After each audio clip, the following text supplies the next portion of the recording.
Todos los amantes de la historia estarán de acuerdo en que los documentales de calidad son una verdadera rareza, por lo que vale la pena prestar atención a varios proyectos notables. Algunos de ellos, dedicados a los mayores misterios del pasado, ofrecen una nueva perspectiva sobre eventos como el hundimiento del Titanic y presentan información nunca antes publicada. En otros proyectos, centrados en crímenes sin resolver, detectives, periodistas y familiares de las víctimas comparten detalles de casos horribles, con la esperanza de que una nueva audiencia pueda encontrar la clave para su resolución. Estos y otros documentales están disponibles en diversos servicios que ofrecen un amplio contenido extranjero.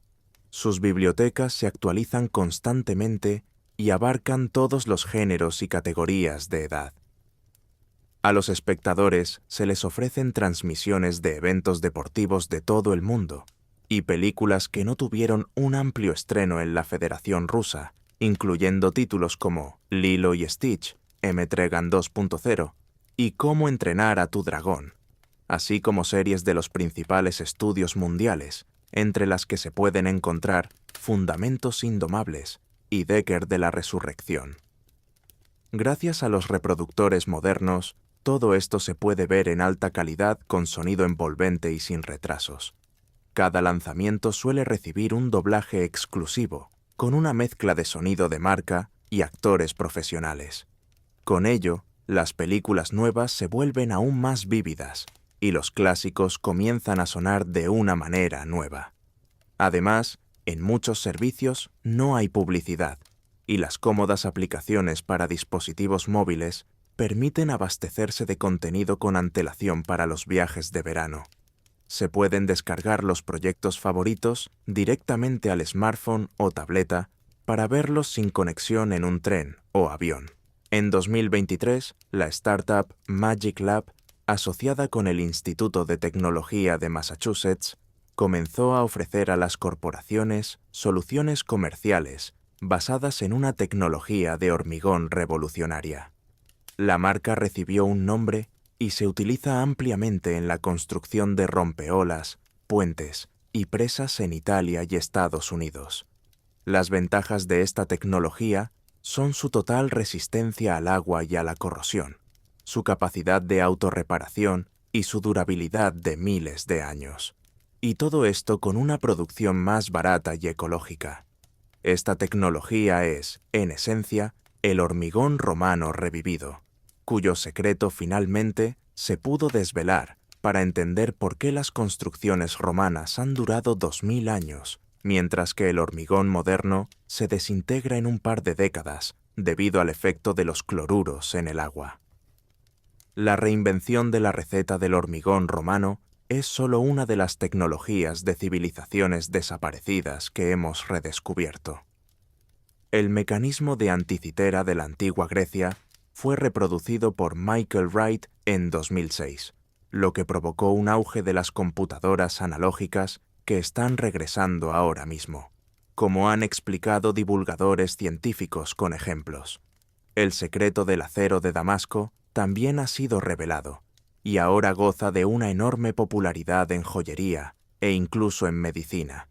Y la batería de Bagdad, descubierta en 1936, atrajo tanta atención que su influencia en la modernidad, con cargadores y baterías, es difícil de subestimar. Todo esto para decir que civilizaciones que parecían haber desaparecido de la faz de la Tierra hace mucho tiempo, continúan influyendo en el presente. A veces, como en el caso de Roma, literalmente nos entregan tecnologías olvidadas para mejorar nuestras vidas. Y no se esconderán en las profundidades de otras civilizaciones secretos que algún día impulsarán la ciencia? La pregunta, a la luz de todo lo anterior, es retórica. Por supuesto, es solo cuestión de tiempo hasta que descubramos otro artefacto asombroso del pasado que inspire a los científicos a un nuevo invento. Por eso es tan importante el tema de los estados desaparecidos, y vale la pena al menos conocerlos, porque a menudo se trata de países y pueblos increíblemente interesantes, poderosos y avanzados, que simplemente no tuvieron suerte. En los próximos minutos les espera un gran relato sobre ellos. Pero comencemos con nuestros segundos favoritos, los neandertales. Ellos también son una civilización desaparecida. Y la pregunta de si los neandertales lograron crear algo parecido a estados, o al menos grandes asentamientos tribales organizados, se ha vuelto menos simple en los últimos años. Hace 10 años, cualquier historiador habría respondido con un no rotundo, explicando que los neandertales eran demasiado primitivos para tales cosas. Pero desde entonces se han encontrado navajas suizas neandertales, pigmentos, dibujos, fábricas enteras de adhesivos y, lo más importante, entierros rituales. Ya se ha hablado de todo esto en diversas investigaciones. Pero, ¿por qué los entierros son la principal evidencia en esta lista tan colorida? Porque tradicionalmente, un grupo de personas pasa del concepto amorfo de civilización a una cultura o incluso un país específico por una de dos razones. La primera es la agricultura, y fue precisamente ella el catalizador para la aparición de la mayoría de los estados e imperios de nuestra especie, Homo sapiens. El sistema es simple y familiar para cualquier jardinero. Si plantas un huerto, lo primero que haces es negociar de dónde sacar el agua. Surgen todo tipo de cooperativas con comités, empresas de agua y otros atributos de poder. Lo que, quiérase o no, ya es poder y burocracia, y en consecuencia, un sistema protoestatal. Así, más o menos, se fundaron los antiguos reinos de Egipto y Mesopotamia. No es broma, los historiadores realmente tienen el concepto de imperios hidráulicos, pero los neandertales no tenían agricultura, por lo que ese camino estaba cerrado para ellos. Pero hay una segunda vía, y es la religión. El entierro de Shanidar IV en los montes Zagros, en el Kurdistán iraquí, ha estado causando revuelo entre los arqueólogos desde mediados del siglo pasado. Allí encontraron varios cuerpos de neandertales enterrados con honores. Las fosas fueron cavadas a propósito, los cuerpos colocados en posturas anatómicas, y el polen de diversas plantas encontrado en las tumbas lleva a los científicos a pensar que los cuerpos también fueron cubiertos con flores. Esta hipótesis se debate, pero otra está confirmada. Los cuerpos no fueron enterrados juntos, lo que significa que los neandertales regresaron a la cueva varias veces a propósito para cavar tumbas, y al parecer incluso colocaban algo en ellas para el difunto. En las excavaciones del yacimiento neandertal de Kotilevo I, en la región de Briansk, se encontró una historia similar, y todo esto es una clara evidencia de la existencia de rituales, y por tanto, de pensamiento simbólico entre los neandertales. Y donde hay pensamiento, hay alguien que debe dictar las reglas de los rituales. Un chamán, un líder religioso, un jefe. Llámenlo como quieran. Lo importante es la concentración natural de algún tipo de poder. Y esto, por ejemplo, fue más que suficiente para que el profeta Mahoma, basándose en su estatus, su visión de la vida y su religión, creara uno de los estados más poderosos de la historia. Por supuesto, no se trata de imperios neandertales, y mucho menos de estados nacionales. En primer lugar, eran muy pocos, por lo que físicamente no había necesidad de una gran burocracia. Y en segundo lugar, estamos hablando del 51º milenio antes de Cristo. No había escritura, y para esa época, una docena de aldeas bajo el liderazgo de alguien ya se considerarían protoestados. Y no se puede negar la posibilidad de algo similar entre los neandertales, pues existen, por ejemplo, los iroqueses. Su nivel de desarrollo no estaba a órdenes de magnitud por encima de los neandertales. Pero en la Confederación Iroquesa, mucho antes de la colonización, existía una democracia funcional con un consejo de tribus y otras ventajas. E incluso los aborígenes australianos, que básicamente se quedaron en la Edad de Piedra, tenían tribus radicalmente diferentes entre sí, e incluso alguna forma de política.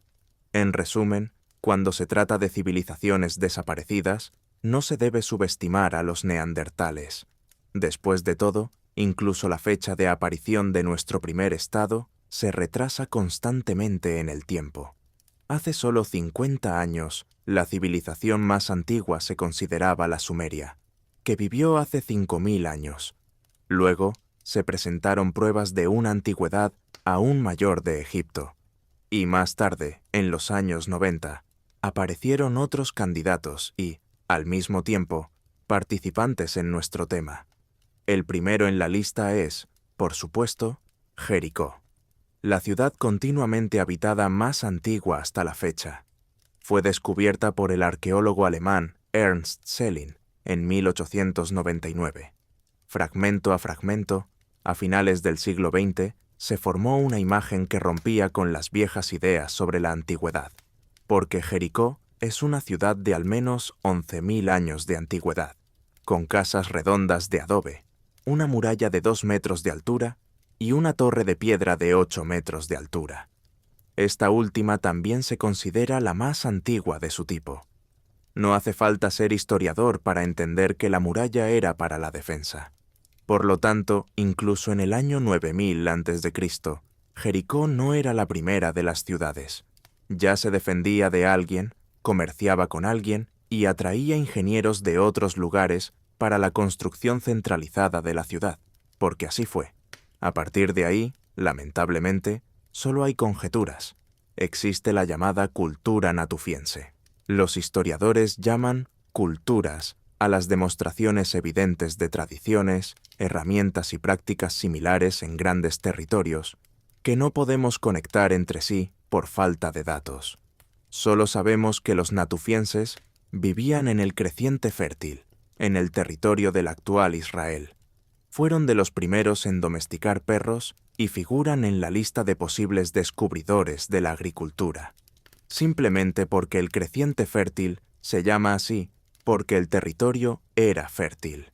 Sus habitantes apenas necesitaban hacer nada. La comida crecía por todas partes, solo había que recolectarla. Según algunos historiadores, la gente se asentó. Y luego, cuando comenzaron las primeras sequías, empezaron a pensar en cómo sembrar y fertilizar por sí mismos.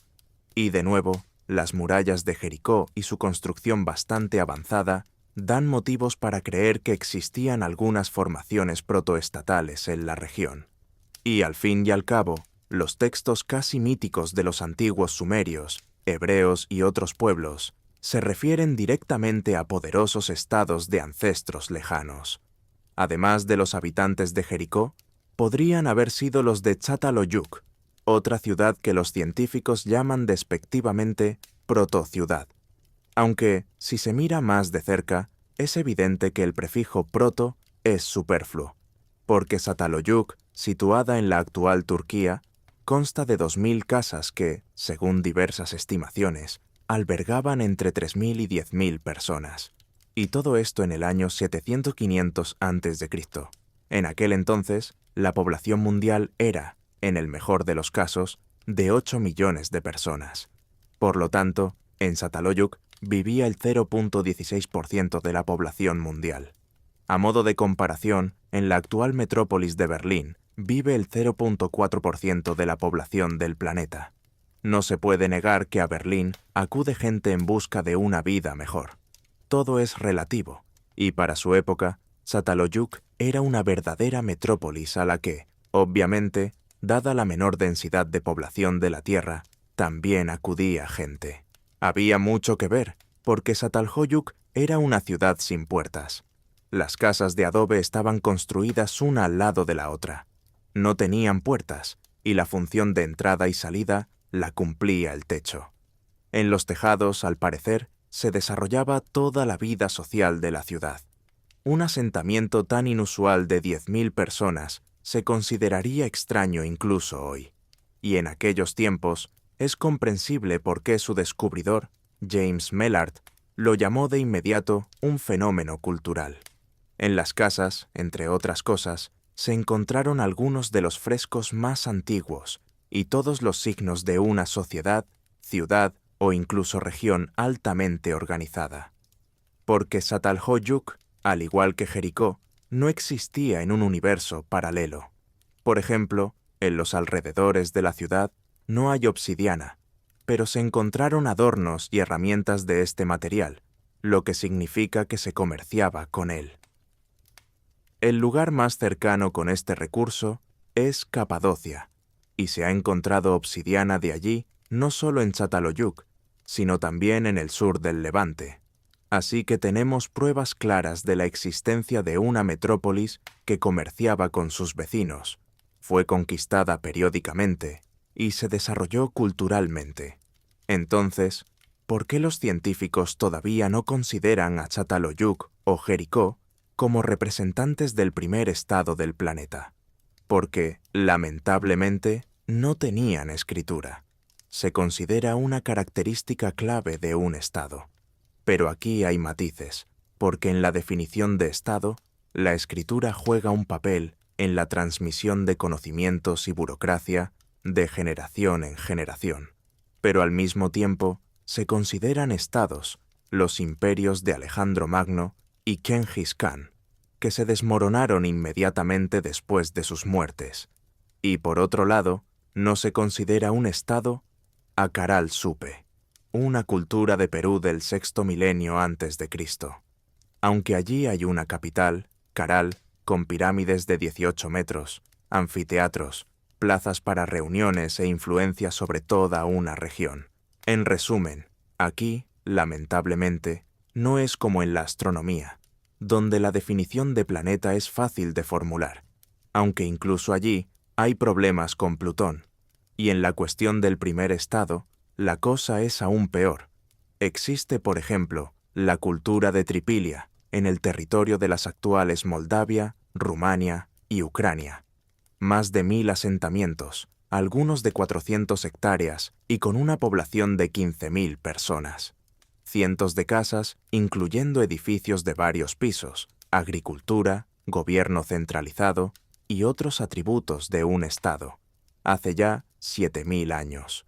Pero, de nuevo, no hay lenguaje escrito. Los tripilienses también han sido excluidos de la lista de estados y clasificados como culturas amorfas, aunque existieron más tiempo que algunos estados universalmente reconocidos. La misma historia ocurre con las culturas de Yangshao, en China, y Vincha en los Balcanes. Los primeros vivían en el valle del río Amarillo, hace 7.000 años en aldeas sedentarias, como la excavada en Bampo. Cultivaban mijo, construían asentamientos fortificados con fosos. Y en la mitología china, a menudo se presentan como los antepasados de estados posteriores. La cultura de Vincha en los Balcanes es un poco más antigua, e incluso tiene signos que algunos científicos llaman protoescritura del Danubio.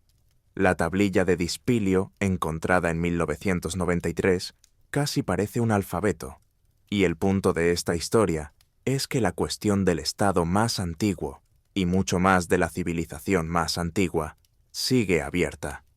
En primer lugar, se necesita un ajuste para la época, y es obvio que los requisitos para un estado en el 10º milenio antes de Cristo deben ser diferentes a los de un estado en el primer milenio. En segundo lugar, hay que seguir excavando, porque los descubrimientos de los últimos años realmente sugieren que no solo los sapiens, sino quizás también los neandertales, lograron crear algo parecido a aldeas.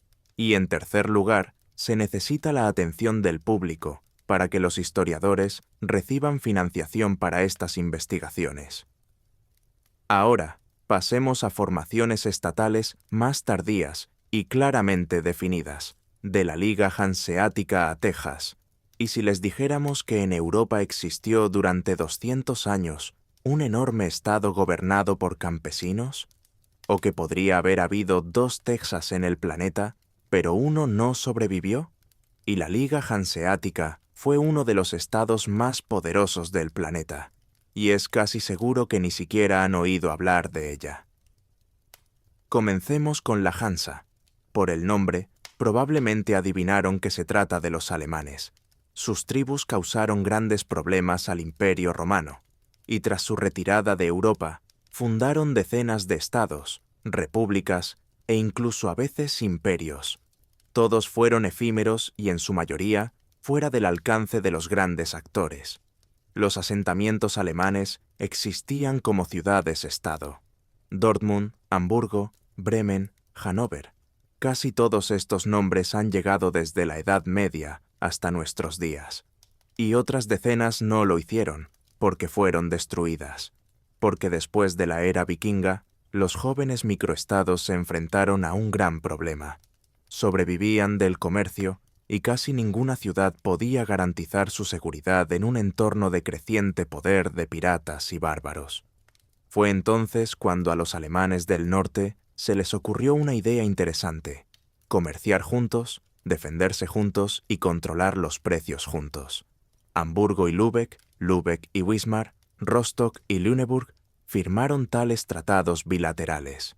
Una cosa llevó a la otra, y para 367 el cuasiestado ya contaba con 57 ciudades, y pocos años después, 130, controlando firmemente las costas de los mares del norte y Báltico.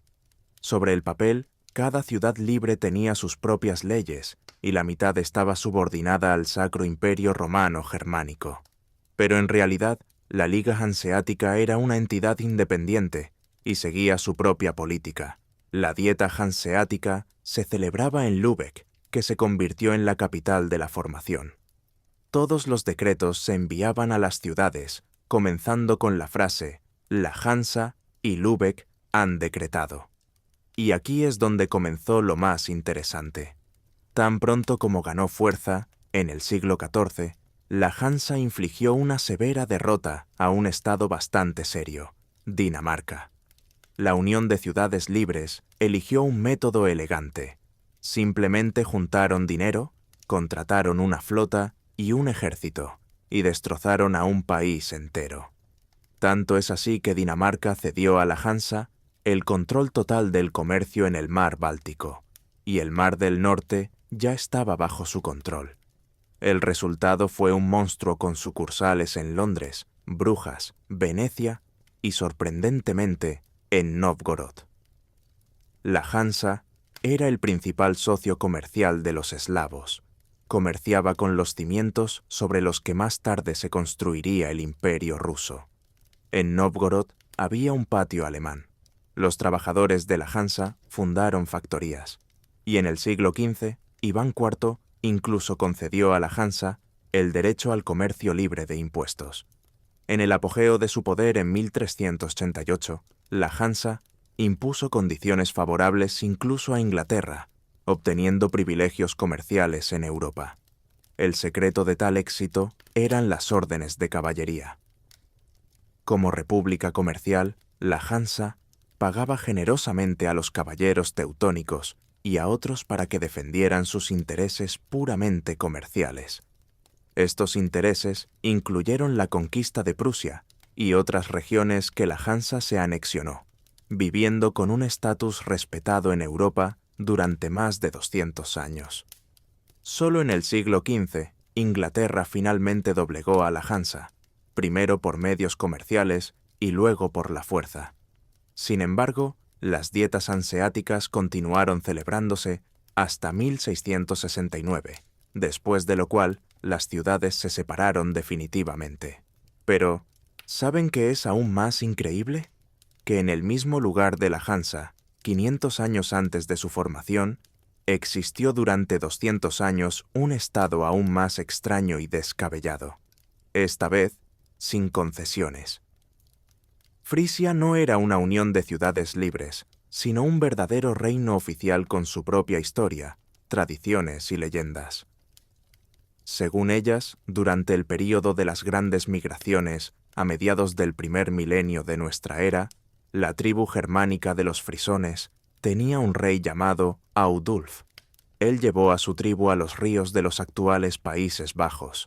Allí se asentaron, fundaron un estado e incluso acuñaron monedas con su imagen. La historia se vuelve un poco más confusa después, pero Frisia se extendió gradualmente por toda la costa del Mar del Norte, y el nombre del reino solo se conservó en el papel. En realidad, el Estado desarrolló un sistema de relaciones campesinas increíblemente extraño pero funcional.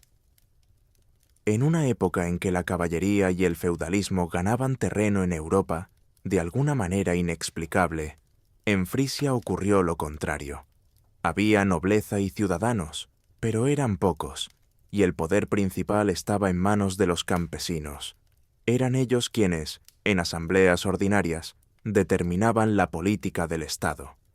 Esta se centraba principalmente en la artesanía y el comercio. Los frisones construían templos, tenían ciudades decentes y excelentes rutas comerciales. Y cuando surgía una amenaza militar, los consejos tribales de campesinos se reunían y se mantenían unidos. Los comunistas habrían envidiado tal igualdad. Pero, para ser justos, cabe señalar que durante 2 siglos, del VI al VIII, Frisia se defendió de los poderosos francos y otros competidores, principalmente gracias a su geografía. Luchar en pantanos es una tarea desagradable, y luchar en pantanos contra campesinos que están literalmente en los árboles, en el suelo y bajo tierra, es una tarea casi imposible. Aún más divertido es que las posesiones del reino frisón estaban protegidas al sur por antiguas fortificaciones romanas. Por lo tanto, casi todos los que intentaron atacarlos se encontraron con un Vietnam garantizado y generalmente se retiraban. Al final, los francos, y más tarde el Sacro Imperio Romano Germánico, subyugaron a los frisones debido a la diferencia de recursos, pero continuaron existiendo como una entidad relativamente independiente, con gobierno campesino hasta el siglo XI. De hecho, incluso Carlomagno en 785 publicó la Lex Frisionum, una colección de leyes basadas en la cultura y costumbres locales. Incluso bajo el dominio franco, los frisones seguían eligiendo a sus propios gobernantes y decidían todo mediante votaciones públicas. En resumen, proletarios de todos los países, uníos. Versión medieval. Hemos cubierto bastante sobre los alemanes y la Edad Media. Propongamos viajar más lejos, tanto en el tiempo como en el espacio. Por ejemplo, a Texas. Allí les gusta hablar de las 6 banderas de Texas, por los nombres de los países que gobernaron el estado en su momento. Estos son España, Francia, México, la República de Texas, los Estados Confederados de América y, finalmente, los Estados Unidos, donde Texas permanece hasta hoy. Pero algunos de sus residentes familiarizados con la historia dicen que la famosa frase debería cambiarse, porque no hubo 6 banderas, sino 7, ya que durante casi un año existió en el territorio de México y Texas la República del Río Grande, con su elegante bandera negra, blanca y roja, y su escudo de armas. Esto fue en 1840. En ese entonces, las Américas eran un lugar animado. 20 años antes, en 1821, México había obtenido su independencia de España. Hubo muchas palabras hermosas y promesas de crear unos segundos Estados Unidos, lo que en aquel momento parecía bastante razonable. A principios del siglo XIX, Estados Unidos era un espectáculo frágil. La Revolución Americana acababa de terminar. Su territorio era aproximadamente del tamaño de México, y los estados todavía luchaban entre sí por las leyes. La situación de México era diferente. El país se desarrollaba pacíficamente y era cultural y administrativamente monolítico. Así que la idea de crear un estado federal con estados tenía sentido. Pero, como suele ocurrir, se estrelló contra las ambiciones de un hombre. Antonio López de Santa Anna disolvió el Congreso en 1833, ignoró a todos y se proclamó monarca, creyendo que él sabía mejor qué hacer. Los estados, por supuesto, tenían su propia opinión al respecto, y Texas fue el que gritó más fuerte. En 1836, Texas derrotó a las tropas gubernamentales y se convirtió en una república independiente. Este episodio de la historia merece un relato aparte. Pero lo que nos interesa aquí es que Texas no fue el único que intentó independizarse. También estaban las repúblicas de Zacatecas y Yucatán, y junto a ellas, la República del Río Grande que nos ocupa. Para que se hagan una idea, su área era casi tan grande como la Alemania moderna. La capital del Río Grande era la ciudad de Laredo, y su territorio se encontraba parcialmente en los actuales México y Texas. Texas, en principio, se alegró de la aparición de un estado tapón entre él y México, por lo que apoyó activamente al Río Grande. Pero, lamentablemente, no funcionó, y el estado, formado el 9 de enero de 1840, ya había desaparecido en noviembre del mismo año, volviendo a México, aunque no sin dejar rastro. En Laredo todavía hay un museo del Río Grande, y en algunas ciudades de Texas, como ya se mencionó, no olvidan la bandera de este estado efímero pero muy interesante. Una situación similar ocurrió con la República de Fiume. Sin embargo, allí el conflicto fue la Primera Guerra Mundial, tras la cual comenzó el caos fronterizo en Europa. La caída de Austria-Hungría liberó las tensiones de los pueblos que habían estado hirviendo en el mismo caldero. Pero al mismo tiempo, siglos de estar en el mismo estado habían entrelazado lazos comerciales e industriales. Así que sucedió que las ciudades de un pueblo terminaron en manos de otro. Un ejemplo clásico es Fiume. La ciudad estaba en la actual Croacia y había sido históricamente habitada por croatas. Pero después de la Primera Guerra Mundial, Italia reclamó sus derechos sobre ella, o más exactamente, los italianos, liderados por Gabriele D'Annunzio, que el 12 de septiembre de 1919 anexionaron la ciudad y declararon su deseo de unirse a Italia. La propia Italia, en medio de la Conferencia de Paz de París, no estaba preparada para tal maniobra, e impuso un bloqueo naval a sus propios ciudadanos que habían tomado Fiume. Como resultado, después de un año de estas travesuras, D'Annunzio anunció la creación de un Estado independiente. Se nombró a sí mismo comandante, formó un gabinete e incluso consiguió un ministro de Asuntos Exteriores. La ironía continuó, y lo primero que hizo D'Annunzio, ofendido con los suyos, fue declarar la guerra a Italia. Esta nueva payasada en los Balcanes enfureció a la Sociedad de Naciones, que se reunió de urgencia, reprendió a ambas partes y proclamó la creación del Estado Libre de Fiume. Además, el presidente de los Estados Unidos, Woodrow Wilson, supervisó personalmente su creación e incluso quiso establecer allí la sede de la Sociedad de Naciones. Sin embargo, D'Annunzio fue rápidamente expulsado del país por su agresión. En 1921 se formó una comisión para crear una nueva constitución y se celebró un referéndum sobre la unión con otro país o la autonomía. Los habitantes eligieron la libertad y Ricardo Zanella se convirtió en el primer presidente del Estado Libre. Incluso se imprimieron coronas de Fiume, con las que se realizaron algunos pagos. Pero Gabriele D'Annunzio regresó, iniciando de facto el fascismo, que ganaba terreno en Europa. Al final, Italia se anexionó la ciudad libre de Fiume, pero no por mucho tiempo. Después de la Segunda Guerra Mundial, regresó a Yugoslavia y ahora prospera como parte de Croacia. De los mayas a Ryukyu, ha habido muchos estados en la historia, tanto exitosos como no. Experimentaron auges, crisis y caídas. Algunos lograron superar las vicisitudes de la historia y han llegado a nuestros días de una forma u otra. Otros tuvieron menos suerte y, por diversas razones, desaparecieron de la faz de la tierra o cambiaron hasta volverse irreconocibles. Hoy hablaremos precisamente de esos países. Bienvenidos a la tercera parte de la historia de los estados desaparecidos. Comencemos en la antigüedad. El primero en nuestra lista de hoy será el Imperio Acadio. Existió alrededor de los siglos 23-22 a.C. y estaba ubicado en el territorio del actual Irak. Hasta el día de hoy, los académicos tienen numerosas preguntas sobre Akkad. Incluso la ubicación de la capital del Imperio Acadio, la ciudad de Akkad, aún no se ha establecido y es motivo de debate entre los investigadores. Solo se sabe que sus contemporáneos la describieron como increíblemente rica y contaron que en sus calles se podían ver tigres, elefantes y carros de oro. También está claro que Akkad estaba situada junto al mar y tenía un puerto enorme. Pero eso es todo, básicamente. Y hay más. Para los eruditos europeos, la propia existencia de Akkad como país independiente fue un misterio hasta el siglo XIX.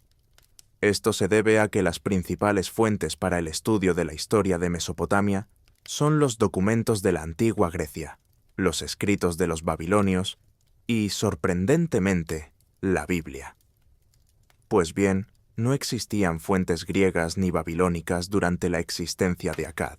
Las polis griegas surgieron mucho más tarde, y los babilonios eran, en cierto modo, descendientes de los acadios. En la Biblia hay algunas palabras sobre Akkad, pero todo es demasiado vago y mezclado con mitos, aunque sugiere la autoridad del estado desaparecido. Hablando del origen de los acadios, así se llamaban a sí mismos algunos pueblos semitas y sumerios que vivían en esas tierras, de los cuales hemos hablado con más detalle en un informe aparte. En general, la información sobre Akkad solo se pudo obtener después de numerosas excavaciones en la zona, que, hay que decir, abundaba en monumentos de esta civilización, entre ellos textos cuneiformes, resultado de la invención más importante de los sumerios, la escritura. Pero volvamos a nuestros acadios. El fundador de Akkad es considerado, con razón, el rey Sargón de Akkad, quien tras ganar una lucha política interna en el siglo XXIII a.C., se convirtió en gobernante de uno de los nomos sumerios. En pocos años, subyugó a varios nomos vecinos, convirtiéndose no en el gobernante de una ciudad-estado, sino de un país en toda regla. Como se sabe por las tablillas cuneiformes, en el 4º año de su reinado, Sargón construyó una nueva capital, la ciudad de Akkad, adoptando el título de rey de Akkad. Por eso, los gobernantes de los estados que sucedieron a Akkad también mencionaban esta ciudad en sus títulos. Tradicionalmente, se considera que durante los 200 años posteriores al ascenso de Sargón, Akkad estuvo en el apogeo de su poder. Pero ya bajo el 5º gobernante de Akkad, Shar-Kali-Sharri, el país entró en una era de crisis. Rebeliones de ciudades conquistadas, invasiones de pueblos vecinos, desastres naturales y crisis económicas y sociales acercaron inevitablemente el colapso de uno de los estados más antiguos del planeta. Se puede decir que la caída de Akkad comenzó inmediatamente después de la muerte de Shar-Kali-Sharri, como resultado de luchas internas por el trono acadio. El papel de verdugos del estado acadio se atribuye históricamente al pueblo de los guteos.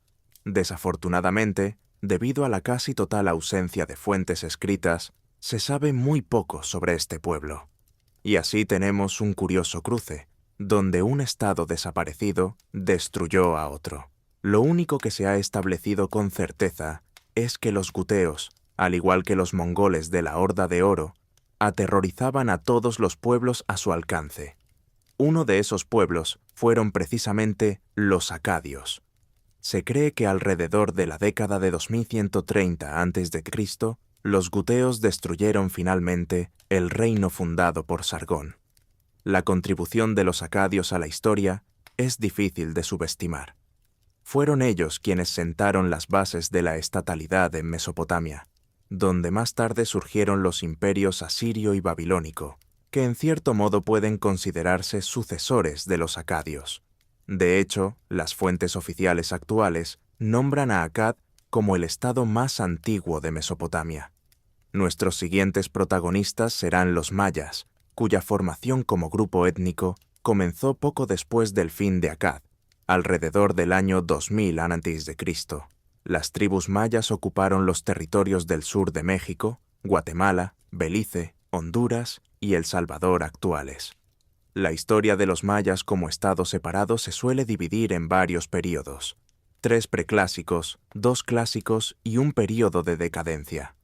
Pero, dejando de lado las fechas áridas, se sabe que los pueblos mesoamericanos desarrollaron su propia escritura, dominaron la astronomía y el riego, y crearon los famosos calendarios y pirámides. En resumen, todo como los sumerios, pero 1500 años después. Por cierto, el hecho de que en la antigüedad se construyeran pirámides, tanto en África como en Asia y América del Norte, todavía intriga a los científicos. Muchos, incluyendo a figuras de autoridad como Thor Heyerdahl, hablan abiertamente de visitas de europeos y africanos al Nuevo Mundo miles de años antes de Colón. Heyerdahl incluso demostró que era posible, navegando en la balsa Ra, construida según los planos del antiguo Egipto, desde Marruecos hasta Bolivia.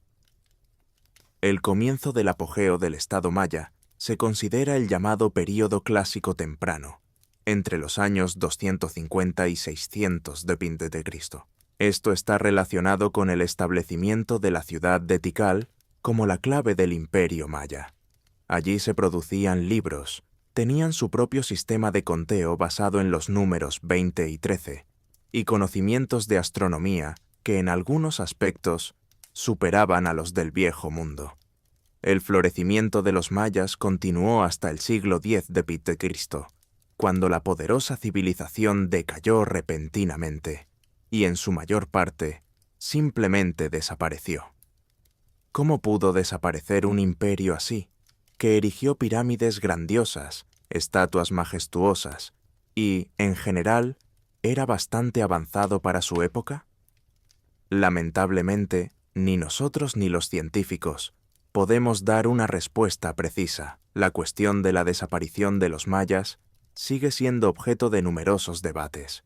Predominan dos versiones, una ecológica y otra no ecológica. La primera sugiere que los mayas se vieron obligados a abandonar sus territorios debido al agotamiento del suelo, la escasez de alimentos y agua. En otras palabras, los mayas podrían haber caído en la trampa maltusiana. Así se llama a la situación en la que el crecimiento de la población supera el crecimiento de la producción de alimentos. Tales situaciones ocurren con bastante frecuencia. Por ejemplo, muy recientemente, en 1994, Ruanda cayó en una trampa maltusiana. La segunda hipótesis sugiere varias posibilidades a la vez, desde epidemias y cambio climático hasta conquistas por otros pueblos. Los propios mayas continuaron existiendo como una especie de estado hasta la llegada de los colonizadores españoles a las costas de México, y los españoles tardaron 170 años en conquistarlos. Solo en 1697 cayó la última ciudad independiente de esta antigua civilización. Sin embargo, el pueblo maya existe hasta nuestros días. En Honduras, el 40% de la población se identifica como maya. Y en toda la península de Yucatán hay más de 6 millones de herederos del estado desaparecido. Aunque intentan preservar su identidad, la era de la tecnología hace lo suyo. El tercer estado del que hablaremos será el reino de Ryukyu. Existió desde el siglo XV hasta el XIX d.C. en Okinawa y las islas Ryukyu. Entre los siglos XII y XIV, las islas de Okinawa estaban divididas en tres principados: Hokusan, Nanzan y Chuzan. Por la traducción de sus nombres, Montaña del Norte, del Sur y Central, se puede entender que estaban ubicados en las partes norte, sur y central de Okinawa, respectivamente. En aquellos tiempos, las islas estaban bajo la influencia no de Japón, como se podría pensar, sino de China. En 1421, Hashi, el primer gobernante de Ryukyu, recibió del emperador chino Yongle el título de Wang, rey de la isla, y el apellido Sho, que se convirtió en dinástico para los gobernantes de Okinawa. A finales del siglo XV, el poder de los Wang se había extendido hasta las islas del sur del archipiélago de Ryukyu. En el siglo XVI, el reino de Ryukyu vivió su época de mayor esplendor. Un papel clave en la prosperidad del archipiélago lo jugó un activo comercio marítimo con los estados de la costa del Océano Pacífico. Entre los socios comerciales de Ryukyu se encontraban China, Japón, Corea, Vietnam y los estados de los archipiélagos filipino y malayo. China siempre ocupó un lugar especial, ya que los comerciantes de Okinawa prácticamente no tenían competencia allí debido a la prohibición del comercio marítimo impuesta por la dinastía Ming. El caso es que los ryukyuenses no estaban sujetos a esta prohibición, ya que no formaban parte de China. Sin embargo, pagaban tributo y podían trabajar en el Celeste Imperio. Los comerciantes de Ryukyu también jugaron un papel importante en los frecuentes conflictos entre Japón y Corea, actuando como intermediarios en el comercio. Sin embargo, ya en el siglo XVII, el reino cayó bajo una fuerte influencia japonesa, primero cultural y luego política. En 1609 se llegó a una confrontación militar. La flota japonesa llegó a Okinawa y las tropas controladas por el shogun japonés aplastaron a la milicia ryukyuense. Esto condujo a un tratado de paz entre Japón y Ryukyu, según el cual las dos islas del norte del archipiélago, Amami y Oshima, fueron anexionadas a Japón, y el propio reino quedó en una relación de vasallaje con Japón. De hecho, Ryukyu se encontró entre dos fuegos. Tanto China como Japón consideraban el archipiélago sus tierras vasallas. Sin embargo, Ryukyu siguió desempeñando un papel comercial clave. En primer lugar, como resultado de numerosos conflictos, se prohibió a los barcos japoneses entrar en los puertos chinos. A su vez, los puertos japoneses, debido a la política de Sakoku, introducida por el shogun Tokugawa Ieyasu, estaban cerrados a los barcos chinos y europeos. Esto llevó a que el principal intercambio comercial se realizara a través de Ryukyu. Para que China no supiera de la dependencia del archipiélago de Japón, se idearon una serie de reglas y restricciones. Por ejemplo, a los comerciantes de Ryukyu se les prohibió mencionar la situación real entre Japón y Ryukyu, declarando la independencia del archipiélago y el apoyo a China. A su vez, los japoneses no podían visitar el archipiélago sin el permiso correspondiente. A pesar de estas medidas, en China pronto se dieron cuenta de la situación, pero no reaccionaron, ya que este comercio gris, sorprendentemente, beneficiaba a ambas partes. En esta situación suspendida, el reino de Ryukyu existió durante otros 2 siglos, hasta la restauración Meiji en Japón. Para resolver definitivamente la cuestión de la pertenencia del archipiélago, los japoneses solo esperaban una excusa, y esta llegó a finales de 1881, cuando un barco de Ryukyu fue arrastrado a las costas de Taiwán y su tripulación fue asesinada por los aborígenes locales. En respuesta, el gobierno japonés protestó ante China y exigió castigo para los asesinos de súbditos japoneses. Los chinos intentaron ser astutos y declararon que no eran responsables de lo que ocurría en la costa este de la isla. En respuesta, en 1874, los japoneses enviaron una expedición militar a las costas de Taiwán, a lo que la parte china protestó.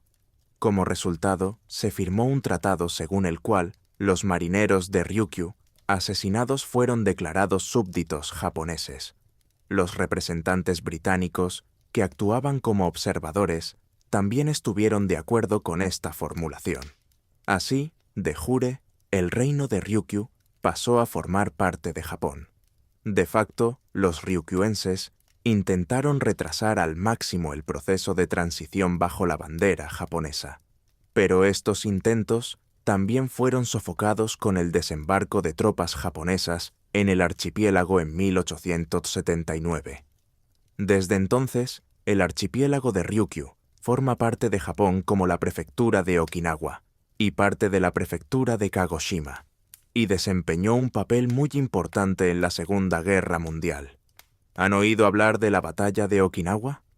Fue la operación más dura en la historia del ejército de los EU, en la que participaron hasta 500,000 de combatientes en total.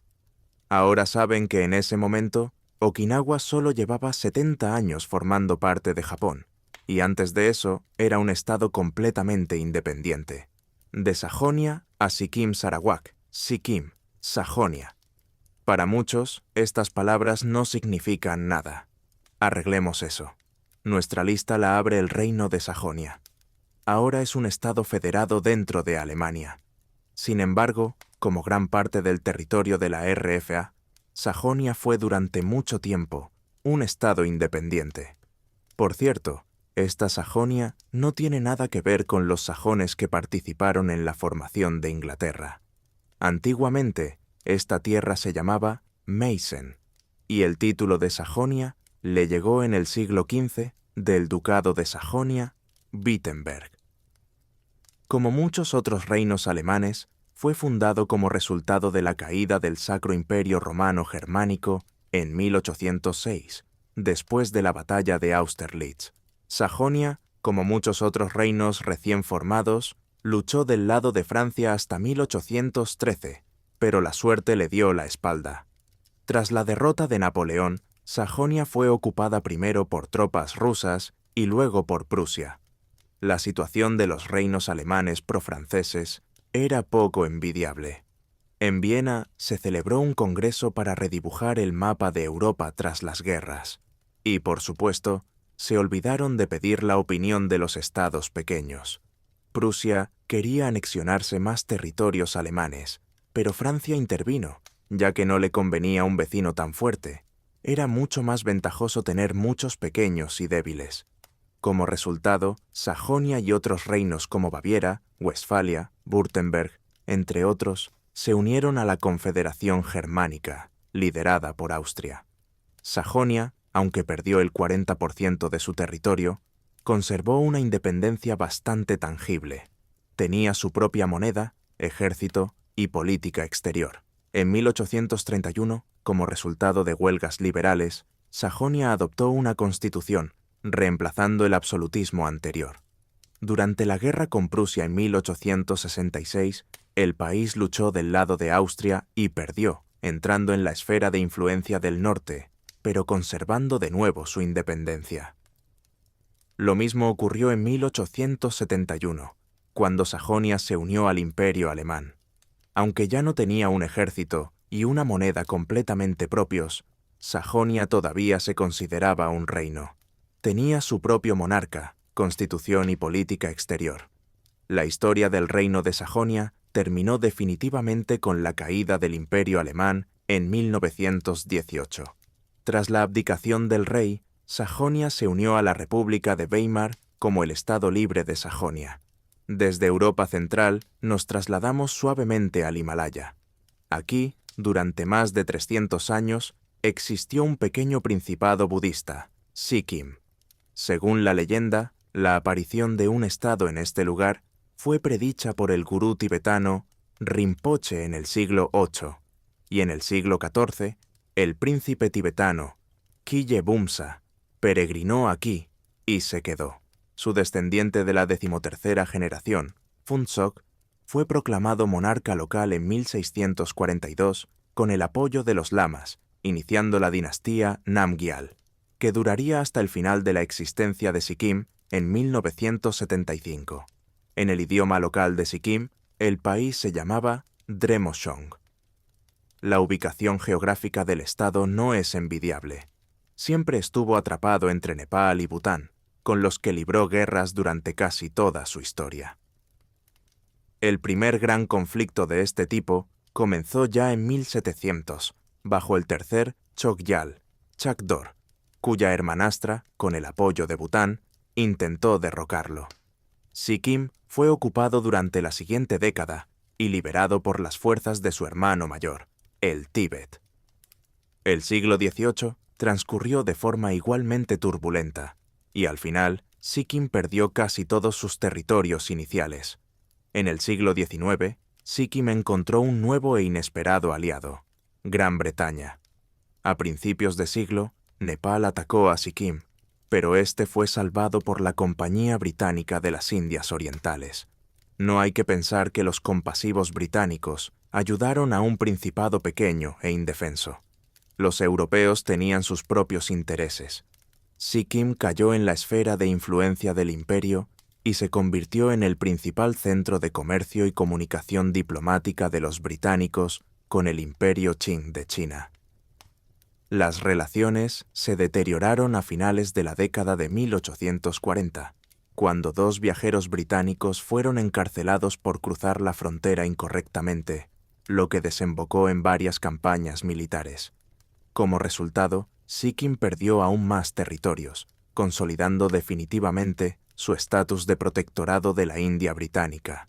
Es curioso que todas las relaciones de Sikkim con el Imperio británico ocurrieron durante el reinado de un solo Chogyal, Sukhothai. Así existió Sikkim hasta la liberación de la India en 1947. Sikkim siguió siendo vasallo de la India, sin derecho siquiera a una política exterior. Sin embargo, todos los asuntos internos estaban bajo la jurisdicción del Chogyal.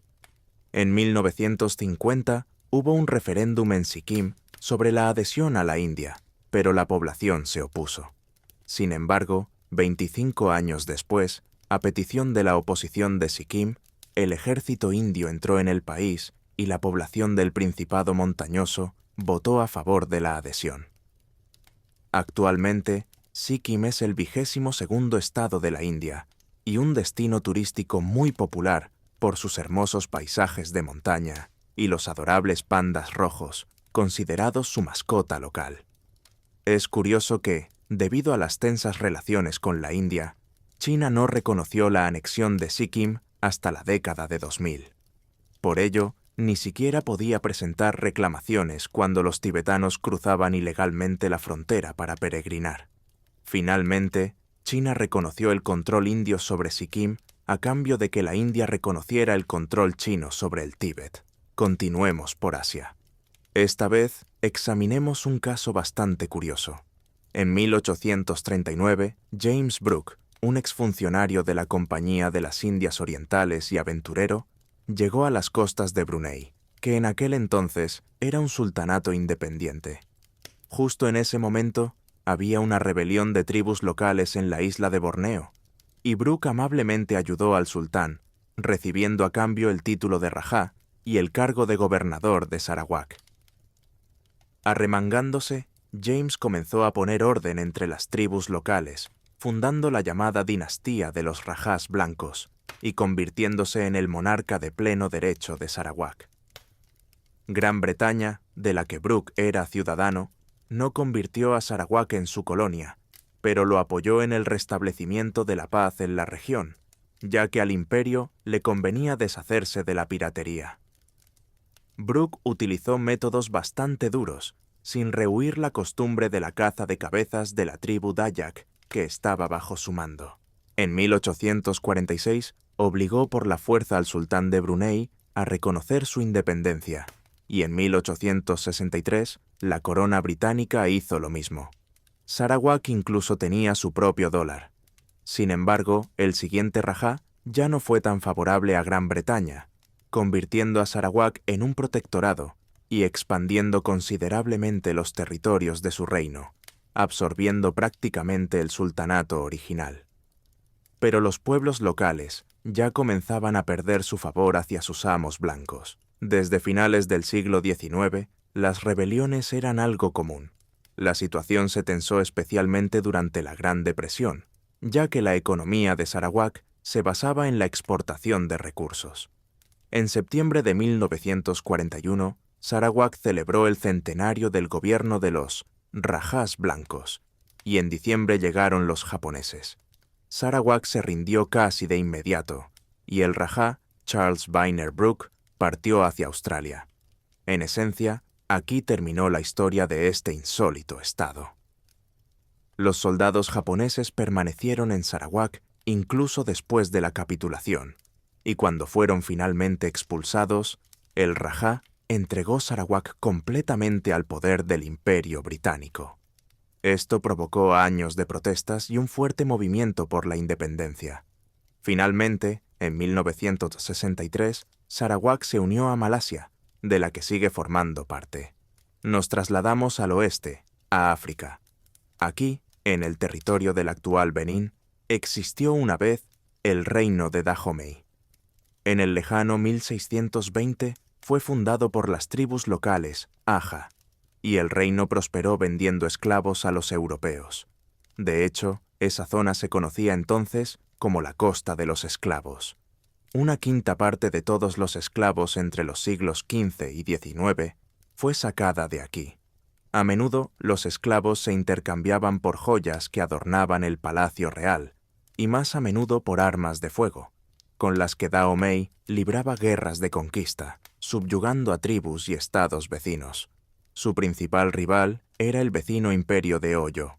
Gracias a los registros portugueses y franceses, sabemos que en Dahomey había una clara jerarquía de poder, con un rey, un mingán y un meju, primer ministro y 2 viceprimeros ministros. El ejército era regular y la población siempre estaba preparada para la movilización. Lo que más sorprendía a los europeos era el regimiento de amazonas, las Mino, que se traduce como nuestras madres. Las Mino eran una tropa de élite de Dahomey y, entre otras cosas, servían como guardaespaldas del rey. Hacia el siglo XIX, debido a la disminución del papel de los esclavos en el Nuevo Mundo, los reinos africanos comenzaron a empobrecerse y debilitarse. Dahomey no fue una excepción.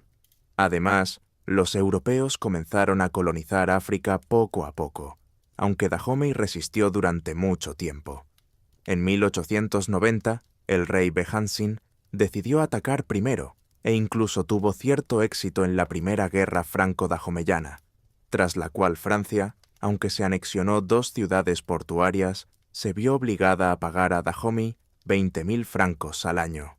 Lamentablemente, 2 años después, los franceses se tomaron la revancha y conquistaron completamente Dahomey, exiliando al rey, y en 1900 anexionaron definitivamente Dahomey a sus posesiones. En la antigua capital de Dahomey, la ciudad de Abomey, se erige hoy un monumento al último rey. Pasemos de la triste África de vuelta a Europa, concretamente a los Balcanes. Aquí, ya en el lejano siglo VI, en Dalmacia, refugiados greco-romanos fundaron la ciudad de Ragusa, en una isla del mar Adriático, y justo enfrente, en el continente, una tribu croata fundó la ciudad de Dubrovnik. Poco a poco, estas 2 ciudades se fusionaron en una, y la zona estuvo habitada por diversos pueblos durante toda la Edad Media. En la propia ciudad, la gente hablaba croata, italiano, dálmata y latín. En el siglo XV se fundó aquí la República de Ragusa, o de Dubrovnik. A lo largo de su historia, esta ciudad-estado cambió de protectores: Bizancio, Venecia, los Habsburgo, los otomanos. Pero a pesar de todo, Dubrovnik conservó su identidad a través de los siglos. Fue aquí donde se concentró el centro del renacimiento eslavo del sur y el florecimiento de la literatura y la poesía. Y la ciudad es considerada, con razón, una de las más bellas del sur de Europa. Dubrovnik cesó su existencia independiente en 1808, debido a las viejas conquistas napoleónicas, pasando a formar parte de las provincias ilirias, y luego del reino de Dalmacia, Yugoslavia y Croacia. No importa cuántos estados y protectores hayan cambiado, cuántas épocas hayan pasado, algunas cosas están destinadas a permanecer inquebrantables. Aunque los países de los que hemos hablado hoy ya no están en el mapa, estos estados siguen vivos en los corazones de su gente, en su idioma y mentalidad, en su cultura y memoria. Esto es lo más valioso y hermoso que pudieron dejar atrás, del Tíbet a Abisinia. Hace 20 años, el teléfono móvil más popular del mundo era el Nokia 1100. Hace 50 años, la esperanza de vida promedio en la Tierra era de 58 años, frente a los 73 actuales. Hace 100 años, la tuberculosis era la principal causa de muerte en los EU, por delante del cáncer y las enfermedades cardíacas. Estos son solo pequeños ejemplos de lo rápido que cambia todo en el mundo. No solo desaparecen viejos hábitos y tecnologías, incluso los estados caen bajo el cuchillo implacable de la historia, desapareciendo del mapa de la Tierra. Y no se trata solo de los conocidos por todos como Yugoslavia o el Imperio Otomano. En los próximos minutos hablaremos de estados caídos poco conocidos. Empecemos con el Tíbet. Para la persona moderna, la palabra evoca solo asociaciones geográficas. Pero hace 100, 500 e incluso 1000 años, todo era muy diferente. En 618, el emperador Songtsen-Gampo fundó el Imperio tibetano, que en un par de cientos de años incorporó a sus fronteras vastos territorios, desde la cuenca del Tarim en el norte hasta el Océano Índico en el sur. Hacia principios del segundo milenio, comenzó a decaer y finalmente se convirtió en parte primero del Imperio mongol, y luego, cuando los mongoles conquistaron también China, de la dinastía Yuan. Sin embargo, con la caída del poder mongol y hasta el siglo XX, el Tíbet mantuvo una independencia relativa. Sobre el papel, la región figuraba como posesión de los emperadores chinos Qing, pero en realidad, en esa época, casi todo el mundo se consideraba posesión de los chinos. Técnicamente, el emperador incluso reclamaba Europa. Por lo tanto, cuando se trata de China, es más fácil observar el control real sobre los territorios. Y sobre el Tíbet, este era, en el mejor de los casos, nominal. En el estado residía un embajador del emperador chino, el Amban, que no tenía ningún poder real, y una guarnición de un par de cientos de soldados. Y eso era todo. En este estado, el Tíbet vivió durante 200 años, tras lo cual cometió el peor error que un pequeño estado puede cometer. El Tíbet aceptó formar parte del gran juego entre Rusia y Gran Bretaña. Primero, el país recibió embajadores de Rusia, obteniendo beneficios. Luego se volcó hacia Gran Bretaña, que quería convertir al Tíbet en un centro de transporte clave en Asia Oriental. Y al final, cuando en 1912 el Tíbet decidió proclamar su independencia de China, ni Rusia ni Gran Bretaña lo reconocieron, simplemente porque el país ya no les interesaba. Sin embargo, hasta 1951, el Tíbet fue gobernado por el Dalai Lama. El país tenía su propia moneda, el tanka, su propio idioma y religión oficial. Incluso tenía el Palacio de Potala, una residencia de reyes construida en 637, que se considera con razón una de las nuevas maravillas del mundo. Allí residía el Dalai Lama, llevando a cabo una política bastante independiente. China no la reconocía oficialmente, pero de facto no podía hacer nada al respecto. De hecho, el Tíbet incluso pasó por la Segunda Guerra Mundial como un estado neutral y logró firmar un par de acuerdos fronterizos con Gran Bretaña. Sin embargo, la reforma del ejército que el Dalai Lama quería iniciar fue cancelada bajo la presión de la comunidad religiosa. Así, el país se convirtió en una presa bastante fácil para el Partido Comunista Chino, que ganó la guerra civil. De este modo, desapareció definitivamente del mapa mundial un estado que en la antigüedad podía competir con Francia y Gran Bretaña. Lo mismo puede decirse de nuestro siguiente invitado, Abisinia. La historia de este estado, que desapareció en 1974, estuvo a solo 6 años de alcanzar los 1000 años. El legendario Menelik I fundó el Imperio Etíope en el año 980 d.C., que, por cierto, se creó a imagen y semejanza del reino de Israel. El propio emperador era un judío convencido, y según las leyendas, la madre de Menelik fue la esposa del mismísimo rey Salomón. Además, Menelik reclamó el trono de Jerusalén y solo después de perderlo, regresó a Etiopía. Esto es para que se deshagan de los prejuicios y entiendan que no estamos hablando de un simple estado africano, sino de un actor bastante activo en el mundo civilizado de la época. Tan activo que los abisinios se opusieron con bastante éxito, incluso a las conquistas árabes. La historia militar de Etiopía no es ninguna broma. En 1557 y 1573, el país repelió con éxito la invasión del Imperio Otomano. Un poco más tarde, en 1589, invadió sus posesiones, saqueando las ciudades fronterizas. En 1884, derrotó a Egipto de manera aplastante. Y en 1895 tuvo lugar la legendaria guerra ítalo-etíope, en la que los europeos sufrieron una derrota devastadora. Y no fue principalmente por la superioridad numérica de los etíopes. Todas las fuentes militares señalan que la ventaja era cualitativa, y la tecnología de Abisinia superaba a la italiana. Es comprensible, ya que el imperio etíope mantenía relaciones diplomáticas con Francia, la India, Rusia y Gran Bretaña desde el siglo XV. La Iglesia etíope existe hasta el día de hoy. Y durante el reparto colonial de África, el país no fue un objetivo, sino un actor independiente. Al igual que los europeos, conquistó territorios significativos al oeste de sus fronteras. De hecho, el conflicto militar con Italia fue consecuencia de las disputas coloniales. Pero esa es otra historia. La nuestra es que estamos hablando de un estado muy serio, con una historia milenaria. Ni siquiera la Segunda Guerra Mundial pudo ponerle fin.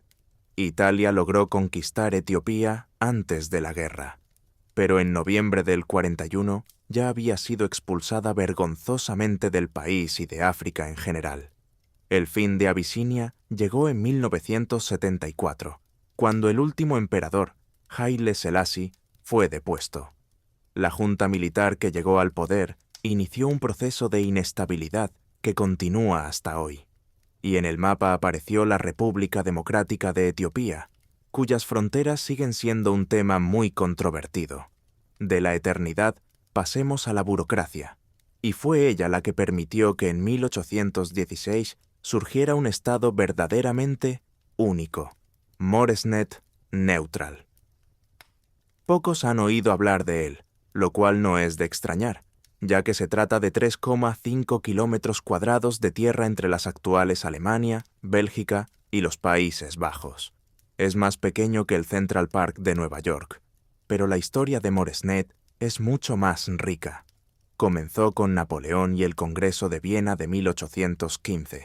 Allí se redibujó el nuevo mapa de Europa, y los Países Bajos y Prusia no tuvieron mayores problemas. Casi todas las nuevas fronteras seguían las antiguas. Sin embargo, surgió un problema con un pedazo de tierra entre los pueblos de Moresnet y Ney Moresnet. Las fronteras no coincidían allí, y durante el ajetreo de Napoleón se había construido una valiosa mina de zinc que ambos estados ansiaban. Para no iniciar una guerra, acordaron que cada país se quedaría con un Moresnet, y la mina misma y el pueblo de Kelmis, donde vivían los trabajadores, se convertirían en un territorio neutral. La idea era que ambos estados lo administraran, pero en realidad pronto tuvieron otras cosas de qué preocuparse. Moresnet pasó a ser gobernado por un consejo de 10 locales, obtuvo su propia bandera y escudo de armas, y un modo de vida muy inusual. No había policía, aranceles comerciales, impuestos ni pasaportes como tales. Los residentes de Moresnet eran considerados apátridas, lo que provocó una afluencia masiva de refugiados al pueblo. No es de extrañar, ya que los precios en las tiendas eran mínimos. Nadie era reclutado para el ejército ni enviado a prisión. Incluso hubo una propuesta para hacer del esperanto el idioma oficial y llevar a cabo un experimento cultural de anarcocapitalismo en la vida real. El cuento de hadas duró poco más de 100 años. Tras la Primera Guerra Mundial, Moresnet fue entregado a Bélgica, y desde entonces es territorio de ese estado. Terranova también es ahora territorio de Canadá, aunque la gente la asocia más con la geografía o una raza de perros. Pero en realidad, de 1907 a 1949 fue un estado independiente. Y no solo en el papel, sino en la realidad, con todos los detalles históricos propios de un estado respetable. Fue en Terranova, por ejemplo, donde a finales del primer y principios del segundo milenio, el vikingo Leif Erikson desembarcó y fundó una colonia llamada Vinlandia. Terranova también se convirtió en la primera colonia oficial de Gran Bretaña en América en 1583. La flor de Sarracenia, elegida como su emblema, sigue siendo el símbolo nacional de la región, que, al igual que Nueva Zelanda, obtuvo la independencia del desmoronado Imperio Británico en 1907.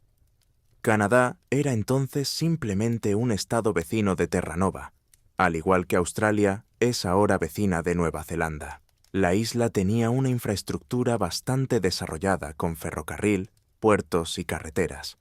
En 1928 se le anexionaron 300.000 kilómetros de la península del Labrador, con todos sus bosques, pesca y pieles.